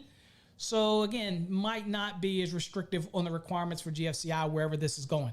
Okay, so we don't know that, so we can't speculate on it. Only he knows that, and unless he shares it with us, we're just going to assume and roll with it. I'm not going to speculate. All things to consider, though. Fault breaker. This is what it looks like out of the package, and I'll For those looking for an additional income stream on the Okay, well, let's run his commercials here. show what we got here, how this is different than a usual breaker. If you look here, let's zoom up close here so you can see. So right here is where the hot wire is going to go in, which is the black. It slides into there and gets clamped down. And then, as you can see here, this little silver area, that silver area is where you're going to back out that square drive screw and slide your neutral into there. So these are plug-on neutrals, which is really nice. So if you look here, that's going to hit the neutral bar or clamp down onto it. And then, just like a standard breaker, that's going to hit in the back of the panel, which is going to energize the circuit. So it's a pretty cool design. And People love those plug-on neutrals, man. We had Siemens on another show that will be aired again at some point on our channel. And we got to meet with those folks. And I think all the manufacturers do them now. But that's the reason that bus bar is configured that way. So the plug on will actually go right there in the convenient gap that you have, as it's just kind of the way it's laid out. But it does save a lot of time, that type of thing. If you've been following my channel, this is that first circuit that I ran to the room on how to wire a house. So now you're going to see how it's hooked into the panel box. So the first thing I do is I'll go ahead and install this breaker, or not really install it as much as just clip it into place. So we'll go ahead and squeeze that onto the neutral bar and then bracket it into where it goes. So right like that. Again, it just kind of plugs on, hence the name plug on neutral. Okay, now what I do is I'll go ahead and address this white wire first. So I'm going to go ahead and tuck this up into the back of the panel box just like I did the other breaker we just installed. It just gives it a nice, neat appearance. And I'll go ahead and turn that towards the breaker. So I know it needs cut about right here. So we'll go ahead and snip that now. Yeah, it's clear he's not going to use the cut gauge that's on the side of that breaker to tell you how much to strip. He's clearly not. He's just going to go whack at it. Hey, as long as it makes a connection, you know, he's not going to, you know, he's not an electrician, so. And we'll do the same thing with the black one now. So we'll go ahead and push that up into the corner, just so we keep everything nice and organized looking. And something like that. I will say up front that as many videos that I've seen in my 30 plus years of doing this and teaching and educating and doing it in the field, we have a guy that's not an electrician, but he's not that bad. He is definitely not, you know? So, you know, hey, get at it. Everybody has their own way of doing things, so. All right, then go ahead and clip that to length. And now we're going to take our wire strippers, and this has the gauge, like I said. In all fairness, Adam, I think he actually does. He's just showing some things, but I think he'll speed up and go on and make all his equipment grounds up. But I would think so. That would be the first course of action that I usually do, because they get tucked back in the back and everything gets in front of it. That's the process. But he might go that route. And this is 12 gauge, so we slide it into this 12 slot. We'll strip about a 1/4 inch or so off that. That looks good. Do the same to the white. No strip gauge And there. now just let's strip address the ground. Same thing, slide it up into the corner. And then we'll go ahead and turn it in towards the bus bar. So we need to clip it about right there. And we'll go ahead and snip it. And then what we need to do is we'll go ahead and pull this breaker out. Okay, and we'll install the wire in the corresponding slot it goes, and these are just square drive screws as well. So we'll go ahead and back that out and slide that into place.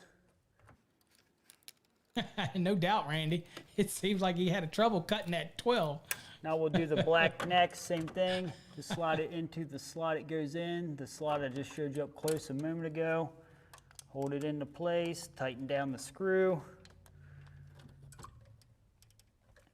All right. Then I'll always double check to make sure they're in good. Yep, that feels really good.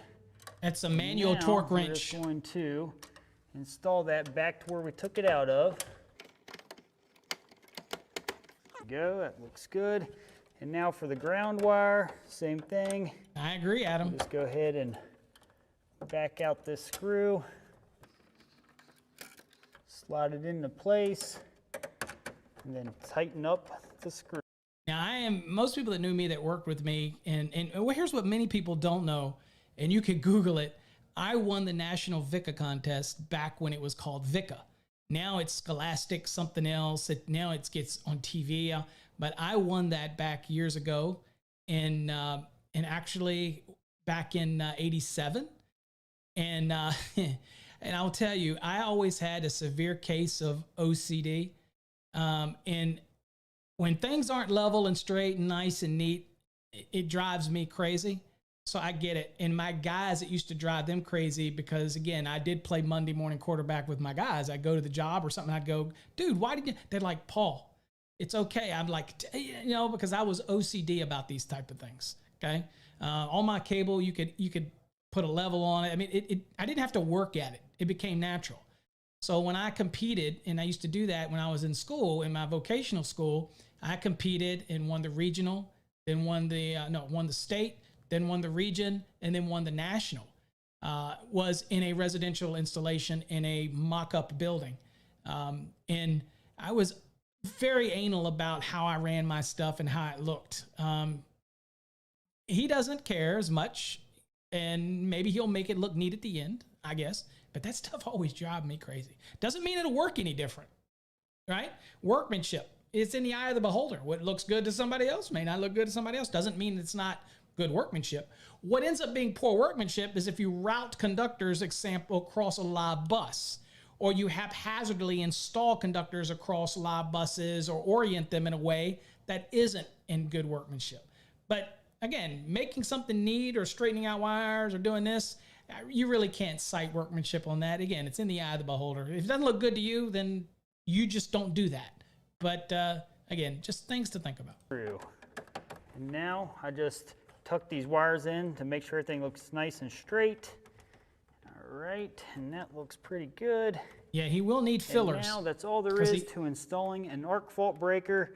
Again, very easy to do. The plug on neutral keeps everything real nice, no pigtails. So up close, that's what it looks like installed. See that? There's that equipment. See, that would drive me crazy. I get it. It's fine. I get it.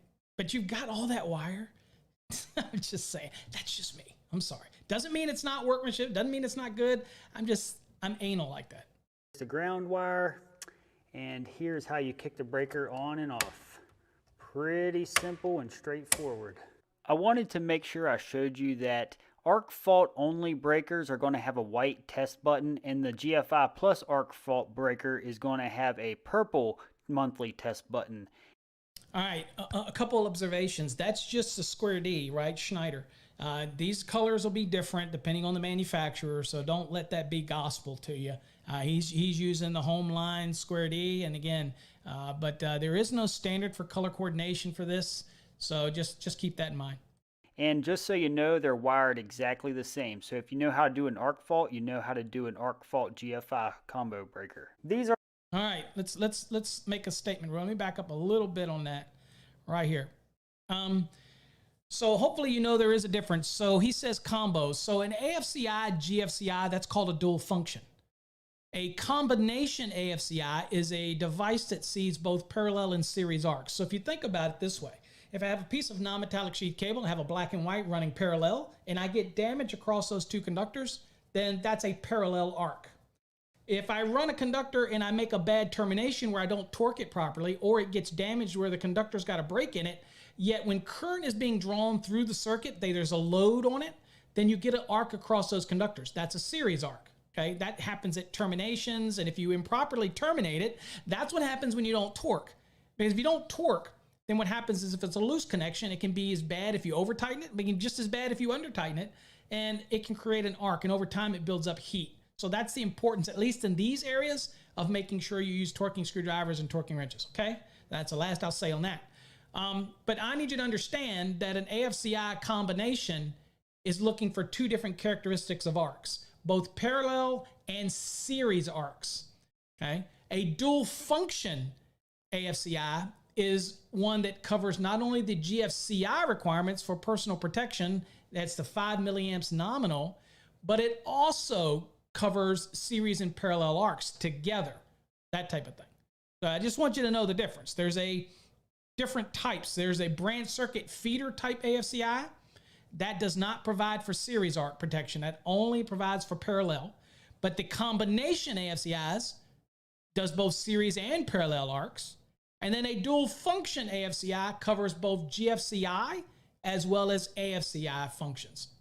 Okay, so that's just and the color coding again can be different depending on which manufacturer you're dealing with. So again, don't take these colors as gospel. He likes to use Schneider. I'm an Eaton guy, so I mean everything's a little different. So have a purple monthly test button. And just so you know, they're wired exactly the same. So if you know how to do an arc fault, you know how to do an arc fault GFI combo breaker. These are the lug covers that came with the panel. They're real easy to Dual install. function. These just slide over the cable, and then this goes over the lug. So just like this, pretty simple. And then each one gets it. And it's a nice safety feature. That way you don't accidentally bump into these. Okay, so these are required in the code under 230.62C. It used to be under 408, but it got moved here in the 2020 edition because this really only applies to services. You don't need it on a feeder. Why? Because you can turn the breaker off and put that downstream panel in a safe condition. So again, here you can't really turn it off. These conductors are going to be live from the meter, right? And so again, you can't turn this off. So that would be a problem. So that's what these are for. So again, this applies to service conductors here in this panel. It apply to switch gear because now that's in 230, it's broader when it comes to services. It no longer has to apply to things like feeders and whatnot like that because you do have the ability to shut that off for a feeder, right? So makes sense. Even though the breaker's off, these are still going to be hot, FYI. And you notice that that breaker is a horizontal. That means it doesn't matter in this case which way you up or down that you orient it, okay? Just have to be careful. Now, if you were to put this on its side, like he said earlier on, then you do have the issue of which way is on in the up position. That could be a problem because, again, it then turns that horizontal to a vertical. And then you also have the issue of the breakers. The ones that can be on in the up position, you could use. The ones that are not, you could not use. So it limits your use of that panel board. So why would you do it, right? Just throwing those things that we talked about earlier, just making sure you re-up those as we move forward. Now that I showed you how to install those couple breakers, I wanted to show you what I like to do with my ground wires. See, I'll he go already did ahead them. and take every ground wire, run them into the back side of the panel like you see here, and start plugging them into this bar. So that way it keeps them all looking nice and organized and tucked away in the back before I start running my blacks and whites. There you go, Adam. He tucked them all in, so he took care of it. And as you can see here, I have all the wires stripped and ready to go, and I have them tucked to the side here so that way they're not in the way as I try to install all of my breakers. And you might want to do things like this, like I had this extra ground wire that was left over from the grounding rods, and I used it just to hold the wires back so I can work in the panel. And I also like to show you, always keep a place for trash and a place to put the scrap copper. So in case you want to turn that in for scrap metal, you can. And then I'll have my panel box cover right here to the side so I can fill it. If you guys and gals watch my commentary series on residential that me and Jay do, you'll know that it'll need a much bigger bucket than that, because that guy who does that residential series that we do, he has a lot of scrap. He leaves, what, 2 feet of scrap at the end of each box. So I'm saying he'll fill up that bucket in no time, okay? Out as I go, and then I have my breakers sitting right here so I can just reach down, grab them, and keep running the circuit. So I have a nice little system going, and it keeps things flowing well. And right here, I wanted to point out to you, I had to bracket and secure each cable 12 inches from the box, so I went ahead and done that, and then put some strapping here to keep things tucked away. And then up above, the same way, I went ahead and stapled all the wires going across and put.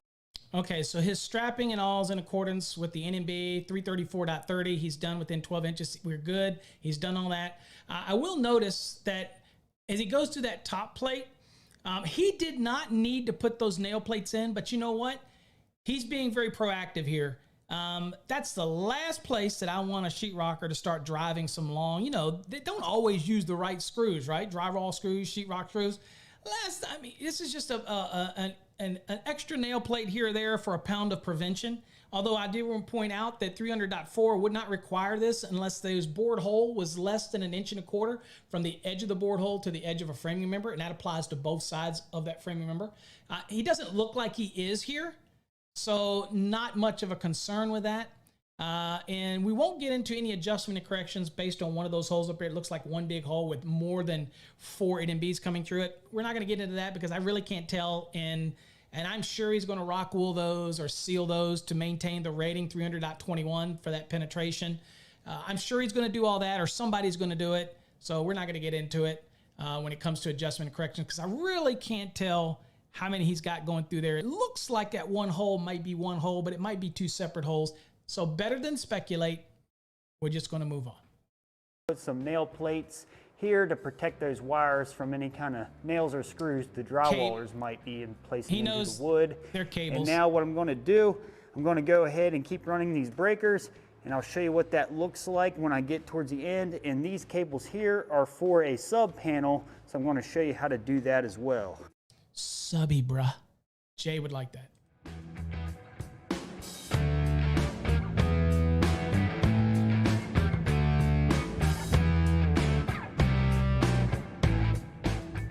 Let me say, Jay would like this guy, even though he's not an electrician. He likes his editing skills, you know, just speeding things up. If you're curious to know how much time I had from the time I started this video to ending it, it took about 2 days. It took me 1 day of actually putting the ground rods in, putting the SCU cable in the panel box, setting the panel, then about another day hooking up all the breakers and putting all the final touches on everything. I figured you'd want to know that information. All right, before you comment on his time, and Jay would say, dude, this guy's fired. He was shooting video and he was by himself. So this is why I never want to support somebody that works for me in their TikTok channel or their Facebook channel or their YouTube channel.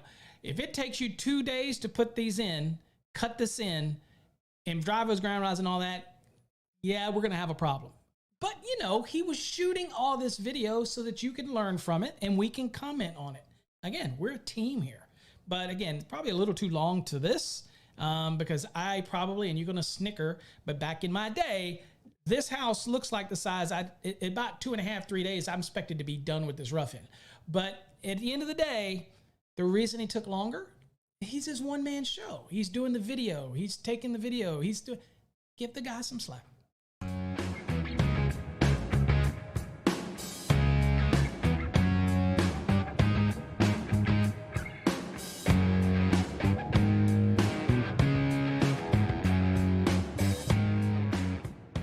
All right, this is what I got done so far, and I wanted to show you something that's unique. If you look at this dryer breaker. Hi, I'm Charles Payne. On TV, I report on the market. By the way, I love Charles Payne, but we're going to skip you, Charles. Double 30, just like the hot water tank that was a double 30. If you remember right, I got the white for a hot and a black for a hot, then the ground went into the bar. And now if you take a look at this dryer, this is a double 30 also, but you have a red that acts as a hot, a black that acts as a hot. Then you also have this white that goes into the neutral bar, and you also have its own ground that goes into the neutral bar. So that's a little different. This is ran with 12-3 wire, just so you know, for the dryer. And he caught himself, relax. He caught himself. And now this is what I got done so far, like I just said. And I wanted to go ahead and wire up this 100 amp breaker that's for a sub panel. And I wanted to show you something here. I had to add a neutral lug here. Now what this does, it ties into both of these screws and gives you a bigger area to fit. So this is why I'm impressed with him, even though he's a homeowner or doing his own job. I can tell you that there is a lot of electricians who would have taken that neutral and separated those strands and put half under one lug and half under the other lug. Don't do that. You can't do that, okay? Because then current doesn't distribute evenly at the termination. It creates a hot spot. It needs to run that. So he knew enough to go buy a lug like this, which is basically a forked lug that's going to go into each one of those openings and torques it, you know, tighten it down. So you got to give the guy credit for that, right? Because I know, and you know, some electricians who would say, oh, well, just spread up the strands, and don't do that. Okay, there's a reason why you can't do that, because of how current distributes on it and how you distribute it out at termination, where it's going to be ultimately probably your weakest link in the component is at its termination. So again, I like that he did this. Fit this larger neutral wire into. So I'll put a link in my Amazon store to where you can buy one of these. But also this is the ground that's for this 100 amp cable as well. Well, for this 100 amp circuit. This is number 2 aluminum wire, and as you Uh-oh. Okay, hold on. Okay, code time, folks. So he said that was a 2 aluminum, and it's a 100 amp breaker. All right, we're gonna have to go to code here because I got to show you something because this is probably done all the time. All right, so here's the thing. All right, that's a 2 gauge aluminum. What's the ampacity of a 2 gauge aluminum?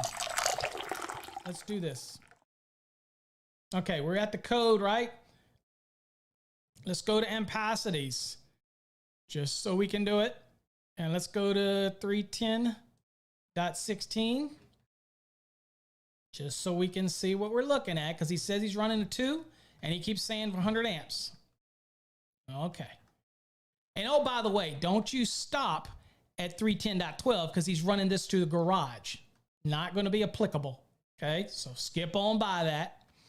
Or for you in the 2017s, 310.15b7, skip on by. That's not what he's running that remote distribution panel to. It's to a garage. All right, so let's go on down. And let's look at ampacities. All right, so it's running a 2. That would be over here. It's good for 90 amps. 90 amps. You also would go to 240.6a and look at the standard size overcurrent devices. There is a 90 amp rated overkite. Voltage drop's not a requirement, so we're going to assume that, and it's 240, so it's probably not that far, so it's probably not going to be a big deal. Voltage drop's not a requirement of the code. It's a recommendation. Other than for fire pumps and sensitive electronic equipment, you don't have to meet the voltage drop requirement. I encourage you to meet it, but it's not a code requirement. It's a recommendation under an informational note. But usually in a 240 volt application, it's not going to be that big of a drop that it's that big of a deal. But things to always consider. Thanks for pointing it out. Now, here's the thing, and we don't know anything about that garage, so I'm sure it's detached the way he's running it. I'm sure he has to establish a grounding electrode system. Again, I'm not going to speculate on that. What I will tell you is I'm going to comment on what's given to us. It's a 2 gauge. He's using an SER. It's a 2 gauge, and we know that he's leaving. He'll tell you in a minute because I saw this. But this conductor is only rated for 90 amps. And since they make a breaker that's rated for 90 amps, that 2 gauge aluminum has to terminate on a 90 amp breaker. It cannot terminate on a 100 amp breaker. This is a classic example of what happens at your Home Depot and Lowe's when the guys in the orange and the blue, they sell you the cable and tell you it's good for 100 amps. It's only good for 90 amps. It's not good for 100. It's a 2 gauge. 2 gauge is good for 90 amps. 75 degree, okay? Terminal limitations. So again, you don't terminate that on 100 amp. So just be aware of that. And if you say, well, wait a minute, do they make a 90 amp overcurrent device? Right? I mean, if that's what you're saying to yourself, do they make a 90 amp overcurrent device? Well, let's go to 240.6 really quick so that you show that you have to protect a conductor at its ampacity. We all know that, those rules, 310.15. So let's go to 240.6a and just see what it says. Oh, look at here. We have a 90 amp device. So quick fix. Pull out that 100, put a 90 in there, go to town. You know what I'm saying?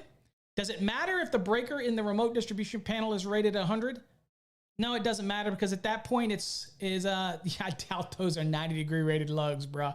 Joe, when's the last time you saw a 90 degree rated lug on a residential panel? All right, but I get you. All right, so at the end of the day, and we also got to remember that 110.14c talks about whether you use a 60 or you use a 75. It says that you can use a 90 for adjustment and correction purposes as long as at the end of the day you don't exceed the value of the terminal limitation.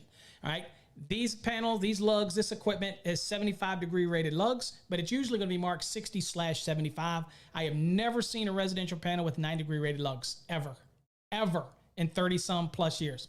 Okay. But you knew that. All right. So he needs to change that out. Okay. Plus he's also limited by the weak link. And since he's terminating that into a 100 amp breaker, which would be a 90 amp breaker, I can guarantee you that circuit breaker's listing would be 60/75. So he's still screwed either way he goes. Now, whether the inspector catch it, who knows? Because he said he's never failed an inspection. So, so there you go. All right, where was I? I got off on a tangent there, but that's a biggie. I've seen plenty of inspectors get gig for that. So pop it out, put a 90 in there, you're good to go. You have to protect the conductor at its ampacity, that type of thing. He didn't have any, that type of thing. So, okay, all right. Let's see, where am I at? Oh, let's get back to the video.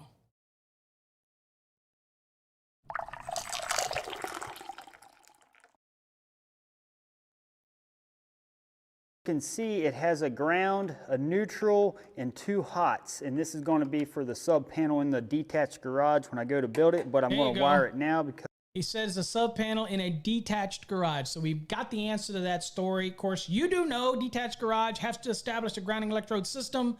At that, and you got to run 4 conductors out there. We don't have to have an improper case of neutral. So again, 250.24A5 will tell me that I can't have an improper case neutral, 4 conductors. That's what he's doing. He just got the wrong ampacity. He needs to fix that breaker. because it's way easier to do it now than later, is going to ultimately go into the crawl space and terminate into this box. This is a junction box, and we're going to transition into conduit and then run it outside under the ground into the detached garage when I get to it. But this is just a clamp that's going to hold it into place. And again, that's in the crawl space, but I want to go ahead and show you before I installed it under there. So now I will tell you, because this is a perfect segue, right? Perfect segue. Well, we knew it was going to be detached, bruh. Come on. All right, so perfect segue into my hybrid cable that many people have probably heard of. I'm the inventor of a hybrid cable. It's only available through Encore Wire. And it's a tray cable and an SER cable. The significance of that is he needs that junction box, right? He wouldn't if he used the new hybrid cable. My hybrid cable was created, and I created it and put the best attributes of both tray cable as well as SE cable, so that you can go straight from this panel as SER down in the crawl out into the ground. It magically changes over to tray cable. Tray cable can be direct buried, but SER cannot. Once it gets to the next structure, it then comes into the building and terminates on its disconnecting means as it's required at that structure. And now it becomes SER again. So it goes from SER to tray cable to SER all in one length. And that's the beauty of my hybrid cable. Again, only available on Encore Wire. Check with your local distributor and tell them you want Encore Wire, because they have the most innovative guy that works for them that has a patent on a special type of hybrid cable. Best of both worlds. Okay, I'm just saying. Enough of that commercial. But you need to get you some. It's amazing stuff, if I do say so myself. I already clipped the 100 amp breaker. Oh, by the way, I don't make any money for that, and I don't have any money coming in on the patent, and it's owned by Encore Wire, even though I invented it, and you get my point. I don't make anything on that. Yeah, they do pay my salary, so I guess that, there you go. Into the panel box. So what I'm going to do now is address this neutral wire first. So, like I said, I already got the lug installed. So what I got to do is go ahead and bend that back into the panel box where I want it, and always like to try to leave plenty of excess in the panel box if I can. But let's see if we can get that placed to where we want it here. And these things are pretty stiff wires, and it's a little cool out today, so it's a little harder to work with them compared to normal. So we want to clip it about right there.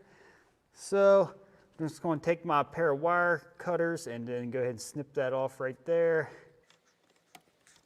So now what I got to do is take a utility knife, come back about 1/4 inch and just cut around that casing. All right, now all we got to do is flex this into that lug. So we'll go ahead and wrestle with it here a little bit and get it in there.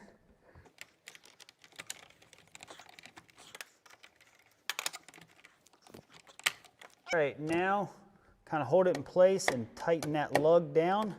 And now when you tighten this stranded wire down, you're going to have to snug it up as best you can.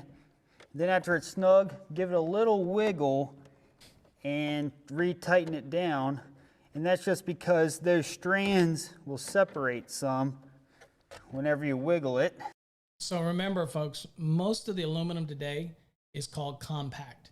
So the strands are trapezoid and they're interlocked. There's no interstices, there's no voids, there's no gaps. So when you tighten it, you should torque these.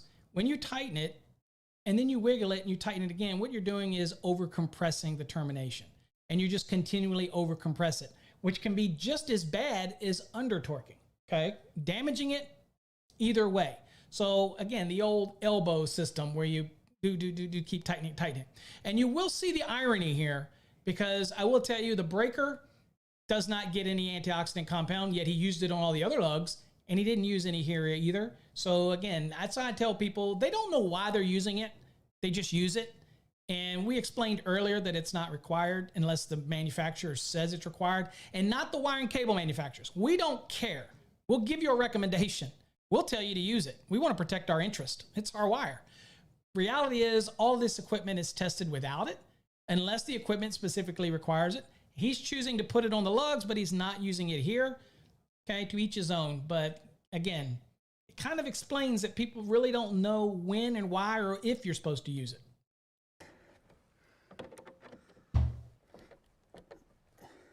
So go ahead and wiggle it again, and then tighten it down one more time. Just crush it.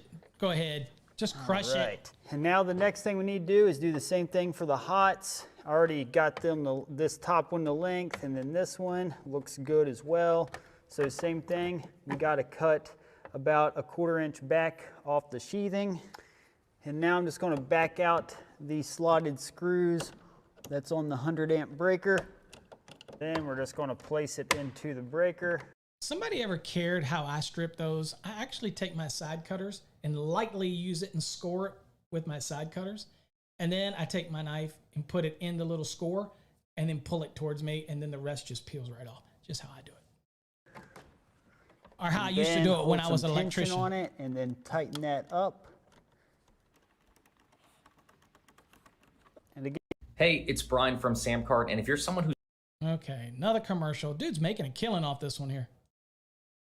Give it a little wiggle and then tighten it again. For those of you who have installed sub panels before, let me know how your experience was with that in the comment section below. All right, now we got a 100 amp breaker that's going to feed our sub panel in our garage. And again, here is the powers. This is the neutral coming in, and then here is the ground. For anybody curious about the 262 wires in my breaker box, they are for my HVAC units. One is for my outside unit, and one is for the inside furnace. And the outside unit could have got away with a 40 amp breaker, but I went ahead and put the 60. They said that was the max amperage breaker I could put in there. Just for anybody curious, and the other inside unit breaker is a double 30, ran with 10-2 wire. All HVAC units are different and require different size breakers and wires, so I just wanted to put that out there. This is not a universal setup you see here. Now, all right, so one of the comments about that is people immediately will start doing amps and looking at amps and how they have the application for it, right? And so he may not. He depends on what code cycles he's on, whether or not the GFCI is required, right? He might be on the 2017, not on the 2020 when that came into play. So we don't know. We don't know.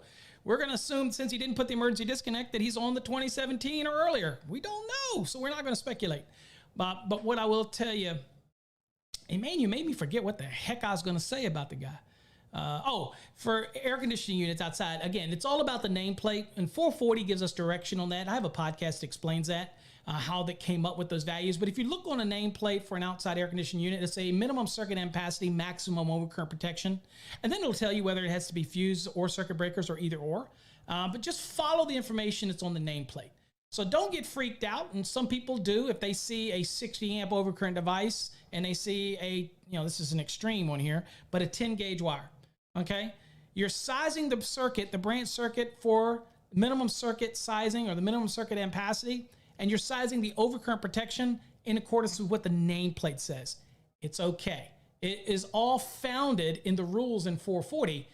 It's just that it's been retranslated by the manufacturer and done in a nameplate so that all you have to do as an electrician is just look at the nameplate, follow the nameplate, keep it simple, stupid, and there you go. Now that all the breakers are installed in the panel box, it's time to work on this panel box cover. So all you got to do is anywhere you have a breaker, come over here and take the corresponding twist out in the location in which that breaker is going to be placed. And there's something unique here in this situation. If you remember, I started from the top and was working down, and this cover came missing 1 and 2 here. So I'm going to have to get what's called plate fillers, and they just go over these areas. They're little black pieces. I'll show you a little picture here. That's what they look like. And they just snap in and just fill in these places where they're missing the twist outs. So I'm going to show you how to take these twist outs out and install this cover. In order to remove these twist outs, you simply just take a pair of pliers, kind of grip onto it, and then push back, and then wiggle it back and forth, and then just work it out just like you would any other knockout, but this is called a twist out, and then pull it, and now you got a space ready to have a breaker installed. Okay, I just set the panel box cover over the breakers, and it's hard to record it, so I just went ahead and placed it on there. So now the screws that came with the panel box are right here. Blunt tip screws, use the ones that came with the manufacturer. Do not try to use any other screw with a point on it. You know that. We all know that. It's these, they look like that. And now each one of those goes into the holes that's in the middle and each corner of the panel box cover, and they just take a square drive. You ain't lying, Matt. You talk HVAC and breaker and conductor sizing on a Facebook page or a Twitter page or Instagram page, you can literally hear heads exploding around the country. As well, the same square drive size that the breakers used. Then you literally just place the screw into the hole and tighten it up. Not very complicated. The only thing out of this whole process that wasn't very complicated. After you get all these screws on that's going to hold the cover on, let's take a look inside. This is our ledger that tells us where the breaker is located for what circuit. As you can see, I still need to get these filler plates for these 2 locations here. Here's the main breaker to kick the whole house off and on is right here. And that is what's going to look like on the inside, nice and clean. And that's all there is to installing a panel box. And I just wanted to let you know that for the dishwasher, I need to get what's called a padlock attachment. And what that does is lets you lock out that whole breaker. So if you kick it on, it. So the panel's obviously not within sight of his dishwasher, so he's using this lockout device. Puts a padlock so you can't turn it off or on either way. And that's if you're working on a dishwasher, it's safer that way for the electrician. And the same thing goes on the hot water tank, but that's going to be for a double breaker, which is a little different lockout. All right, guys, I want to say thanks a lot for watching. I hope you learned something. Be sure to leave a comment below if you have any questions about this video. Okay, let's go back to me. All right. Hey, all in all, I think the guy did a pretty good job. You know, some of the things, he's not familiar with the terminologies. You get that. Not bad. Yeah, a guy like that I can work with, right? Right? So, I can work with a guy like that. I can take him from being good to a superstar, right? All he needs is a little code. You know how I tell people all the time, anybody can learn to do stuff with the hands. Look at this guy. He's not even an electrician and he does it. But now it's time for him to step up his mental game, and that is to learn the National Electrical Code. And that's what everybody does where? Right here in this Fast Trax program. So if you're interested in learning more about the National Electrical Code and you want to get into a structured program to learn the code, there you go. If you're already licensed and you want to learn residential, commercial, industrial, grounding and bonding, we have courses that are called post-licensing courses. We encourage you to check them out.